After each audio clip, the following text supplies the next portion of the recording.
लोकसभा निवडणुकीच्या 5व्या टप्प्यात मुंबईमध्ये येत्या 20 मे रोजी मतदान होणार आहे।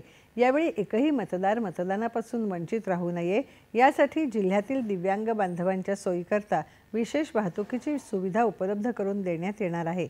विधानसभा मतदारसंघनिहाय ठरवलेल्या एका निश्चित मार्गावर बेस्ट मार्फत ही मोफत बस सुविधा उपलब्ध करून देण्यात आली आहे, असं जिल्हा दिव्यांग समन्वयक अधिकारी प्रसाद खैरनार यांनी सांगितलं। युद्धग्रस्त गाझामध्ये संयुक्त राष्ट्रांसाठी कर्तव्य बजावणारे निवृत्त कर्नल वैभव अनिल काळे 13 मे रोजी हुतात्मा झाले।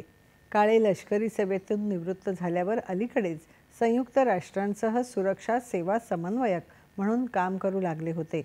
2 दिवसांपूर्वी गाझामध्ये संयुक्त राष्ट्रांचा ध्वज असलेल्या वाहनातून प्रवास करत असताना वैभव काळे यांच्या वाहनावर गोळीबार झाला, त्यात त्यांचा मृत्यू झाला। कर्नल वैभव अनिल काळे यांच्या निधनाबद्दल परराष्ट्र व्यवहार मंत्रालयाने दुःख व्यक्त केलं आहे।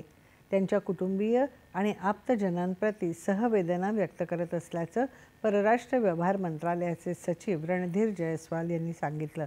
तसंच काळे यांचं पार्थिव देशात आणण्यासाठी संयुक्त राष्ट्र अधिकाऱ्यांच्या संपर्कात असल्याचं जयस्वाल यांनी सांगितलं।